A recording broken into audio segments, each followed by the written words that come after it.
ہزاروں سال پرانی الہامی تاریخ اور حضرت موسیٰ اور حضرت عیسیٰ کی دعاؤں سے جڑا ہوا ہے۔ یہاں ایک اہم سوال پیدا ہوتا ہے، جی فرمائیے۔ کیا یہ بشارتیں محض مکہ کے لوگوں کے لیے تھیں؟ میرا تو خیال ہے کہ نہیں۔ بالکل نہیں۔ روایت بتاتی ہے کہ فرشتہ حضرت آمنہ کو یہ بھی بتاتا ہے کہ اس بچے کی نشانی ایک نور ہوگا جس سے ملک شام اور بصرہ کے محلات روشن ہو جائیں گے۔ ملک شام اور بصرہ وہاں تک؟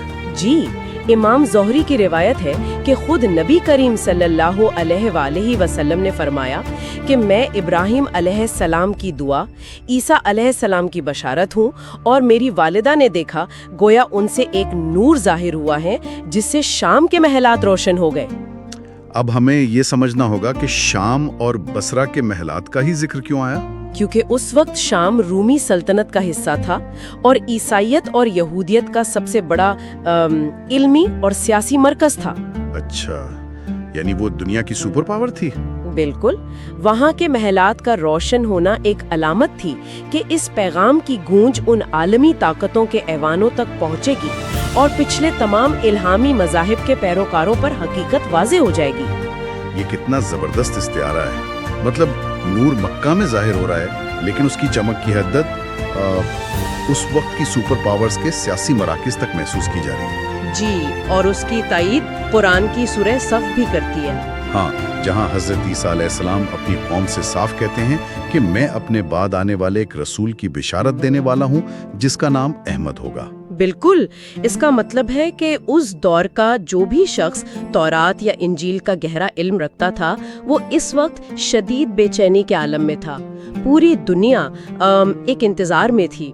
سب کو اس بات کا شدت سے انتظار تھا۔ جی، تاریخی شواہد کے مطابق اس انتظار اور بے چینی کا عالم یہ تھا کہ یہودی اور عیسائی علماء عرب کے جغرافیے میں باقاعدہ ان نشانیوں کو ڈھونڈ رہے تھے۔ لیکن جہاں ایک طرف یہ عظیم خوشخبریاں آسمان سے اتر رہی تھیں، وہیں الہامی کتابوں میں ایک اور نشانی بھی درج تھی جس کا پورا ہونا باقی تھا۔ اور وہ نشانی انسانی پیمانے پر دیکھا جائے تو ایک بہت بڑا المیہ تھی۔ بالکل، پچھلی کتابوں کی بشارتوں میں یہ بات صراحت کے ساتھ موجود تھی کہ یہ آخری نبی یتیم ہوں گے، یعنی ان کے والد کا انتقال ان کی ولادت سے پہلے ہو جائے گا۔ جی، یہ ایک بہت المناک موڑ ہے۔ یہاں آ کر داستان واقعی ایک بہت گہرے اور اداس موڑ پر آ جاتی ہے۔ ذرا اس تضاد کو محسوس کریں۔ ایک طرف وہ نوجوان حضرت عبداللہ ہیں جنہیں موت کے منہ سے نکالنے کے لیے 100 اونٹوں کی خطیر قربانی دی گئی، جن کی ایک جھلک دیکھنے اور شادی کے لیے اہل علم 100 اونٹ لٹانے کو تیار تھے۔ اور دوسری طرف قدرت کا فیصلہ دیکھیں۔ ہاں، وہی نوجوان اپنے بچے کی پیدائش کی خوشی دیکھنے سے پہلے ہی اس دنیا سے رخصت ہونے والا ہے۔ عبداللہ تجارت کی غرض سے ایک قافلے کے ساتھ گئے تھے، واپسی پر وہ بیمار ہو گئے۔ جی، بہت سخت بیمار ہو گئے۔ جب قافلہ مدینہ منورہ کے پاس سے گزرا تو وہ اتنے کمزور ہو چکے تھے کہ سفر جاری نہ رکھ سکے۔ انہوں نے اپنے ننیال بنو نجار کے ہاں قیام کیا۔ 1 ماہ تک وہ بیماری سے لڑتے رہے اور پھر وہیں انتقال کر گئے اور مدینہ میں ہی دفن ہوئے۔ ذرا سوچئے، مکہ میں بیٹھے بوڑھے باپ یعنی عبد المطلب کے لیے یہ صدمہ کتنا دہلا دینے والا ہوگا۔ بالکل، بہت شدید صدمہ ہوگا۔ جب وہ قافلہ مکہ پہنچتا ہے اور عبداللہ ان میں نہیں ہوتے، انہیں بتایا جاتا ہے کہ وہ بیمار ہیں اور مدینہ میں رک گئے ہیں۔ وہ فوراً اپنے بیٹے زبیر کو بھیجتے ہیں۔ لیکن جب زبیر وہاں پہنچتے ہیں تو بہت دیر ہو چکی ہوتی ہے۔ انسانی اور جذباتی سطح پر یہ ایک باپ کے لیے تباہ کن تھا۔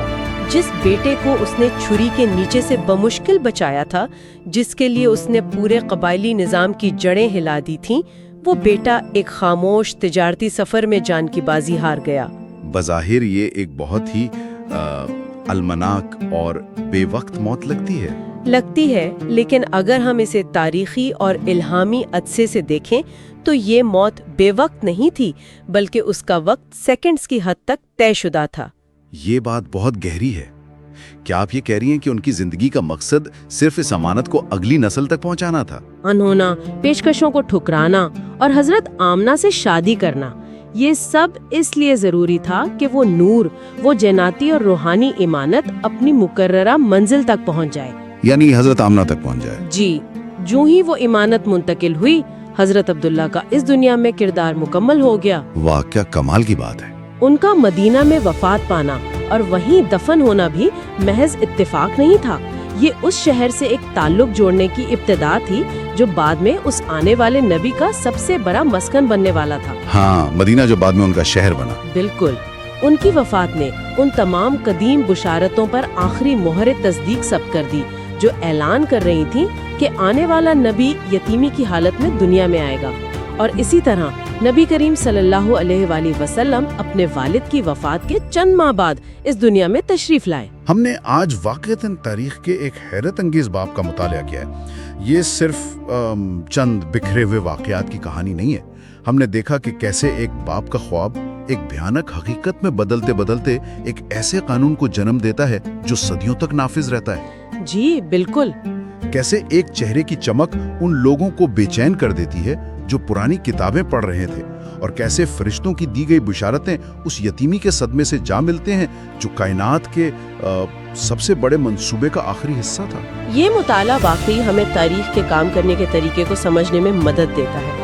بظاہر جو چیزیں ہمیں بکھری ہوئی، تکلیف دہ یا اتفاقیہ لگتی ہیں نا، جیسے قرآن دازی، رستے میں کسی عورت کا ملنا یا سفر کے دوران بیمار پڑ جانا، ہاں، وہ بظاہر بے ترتیب لگتی ہے، جی، لیکن وہ دراصل ایک بہت بڑی تفصیلی اور کائناتی پزل کے مختلف ٹکڑے ہوتے ہیں۔ جب یہ ٹکڑے اپنے صحیح وقت پر جڑتے ہیں تو وہ ایک ایسی مکمل تصویر پیش کرتے ہیں جس کا احاطہ انسانی عقل اس واقعے کے دوران نہیں کر سکتی۔ بالکل صحیح کہا آپ نے۔ اور جانے سے پہلے ہمیں ایک بات پر ضرور غور کرنا چاہیے۔ جی ضرور۔ جب مکہ کے سردار عبد المطلب کعبے کے پاس پریشانی کے عالم میں پرچیاں ڈال کر 10 اونٹ بڑھا رہے تھے تو ان کے ذہن میں کیا چل رہا ہوگا؟ وہ اس وقت تاریخ نہیں بنا رہے تھے، وہ صرف ایک بے بس باپ تھے جو ہر قیمت پر اپنے بیٹے کی جان بچانے اور اپنے خاندان کو ٹوٹنے سے بچانے کی کوشش کر رہے تھے۔ وہ صرف اس لمحے کی مشکل کو حل کر رہے تھے۔ جی، وہ صرف آج کے دن کا حل نکال رہے تھے، لیکن ان کے اس انتہائی ذاتی، خاندانی اور شدید دباؤ میں لیے گئے فیصلے نے انجانے میں پورے عرب کے لیے انسانی جان کے فدیے کا ایک ایسا قانونی معیار مقرر کر دیا جسے بعد میں ایک الہامی مذہب نے بھی اپنا لیا۔ یہ بہت گہری بات ہے۔ ہماری اپنی زندگیوں میں بھی ایسا ہی ہوتا ہے۔ ہماری بظاہر نجی کشمکش، ہمارے خوف، ہمارے ذاتی دکھ اور ان کے تحت کیے گئے ہمارے فیصلے انجانے میں آنے والی نسلوں کے لیے کون سے اصول یا کس تاریخ کی بنیاد رکھ رہے ہیں، یہ ہم اس لمحے میں کبھی نہیں جان سکتے۔ ہمارا کام صرف اپنے وقت کے فیصلوں کو ایمانداری سے کرنا ہے۔ اس گہرے اور تفصیلی مطالعے میں ہمارے ساتھ سوچ وچار کرنے کا بہت شکریہ۔ اگلے مطالعے تک کے لیے اجازت دیجیے۔ بہت شکریہ۔ اللہ حافظ۔